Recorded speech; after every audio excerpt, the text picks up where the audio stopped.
देख रहे हैं पूर्व एमएलसी दिनेश चंदा जी पहुंचे हैं बहुजन समाज पार्टी के। जिस तरह से मोहन जी ने इनके कंधों पर पूरी जिम्मेदारी दी है, तो आज पहुंचे हैं हमारे बहुजन समाज पार्टी के एकमात्र विधायक रहे और पूरे पूर्वांचल ही नहीं उत्तर प्रदेश में एक दुखद की लहर दौड़ी। जिस तरह से उमाशंकर सिंह इस दुनिया को छोड़कर चले गए, तो हम बातें करना चाहेंगे पूरे एमएलसी दिनेश चंदा जी से। सर चैनल में आपका स्वागत है। तो सर हम आपसे जानना चाहेंगे कि सच्ची श्रद्धांजलि आज क्या होगी स्वर्गीय उमाशंकर सिंह जी की? सच्ची श्रद्धांजलि यही है कि जैसा कि हम लोगों की राष्ट्रीय अध्यक्ष माननीय बहन जी ने जब अंतिम दर्शन करने माननीय विधायक जी की गई थी, तो उन्होंने इस बात को कहा था कि भाई तो बहुत बने, लेकिन उमाशंकर जी ने कभी धोखा नहीं दिया। तो निश्चित तौर पर हम लोग भी उनके माननीय बहन जी के आदेशानुसार उनके पूरे परिवार के साथ उनके भाई के जैसे हम लोग भी खड़े रहेंगे। और जो उन्होंने जो विकास का कार्य था, जो उन्होंने पूरे रसड़ा के साथ साथ पूरे ज़िले में, और निश्चित तौर पर जो हम लोग सदन में क्योंकि साथ रहे, वो विधानसभा के सदस्य थे, मैं विधान परिषद का सदस्य था, तो जो उनका विज़न था वो बहुत बड़ा था।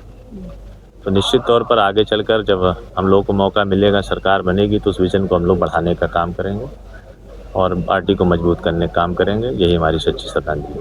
सर उनकी कमी को किस तरह से बहुजन समाज पार्टी पूरा कर पाएगी? नहीं, कमी तो उनकी नहीं पूरा कर पाएगी, ये तो निश्चित जान लीजिए। वो अलग व्यक्तित्व के व्यक्ति थे। मैंने आपसे बताया कि वो विधानसभा के सदस्य थे, मुझे भी विधान परिषद में जाने का मौका मिला, और सदन के अंदर जिस तरीके से उन्होंने कहा था माननीय अखिलेश जी को, माननीय योगी जी को, कि हम आपके सीनियर हैं, तो जब मैं वहाँ पे गया था, मैं भले कोऑर्डिनेटर था उनका, 2016 में मैं भी इधर का इंचार्ज था, लेकिन उनकी बातों को, उनके बताए चीज़ों को मैं ध्यान से सुनता था और जा कर के उसको सदन के अंदर उसको उतारने का काम करता था।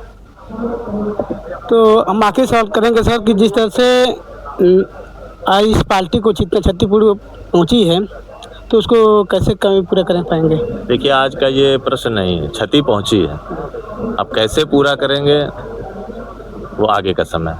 आज ये प्रश्न का इसका जवाब देने का दिन नहीं है। तो आप जान चुके होंगे सारे यहाँ बहुजन समाज पार्टी के देखा जाए तो मधुबन विधानसभा के प्रत्याशी और आजमगढ़ के भी कई विधानसभा के प्रत्याशी यहाँ पहुँचे हैं, और तमाम बहुजन समाज पार्टी के फूलपुर पवई के हैं, दीदारगंज के हैं जी, कई प्रत्याशी हमारे हैं, और सगरी विधानसभा के भी, और इंदू चौधरी जी भी हैं।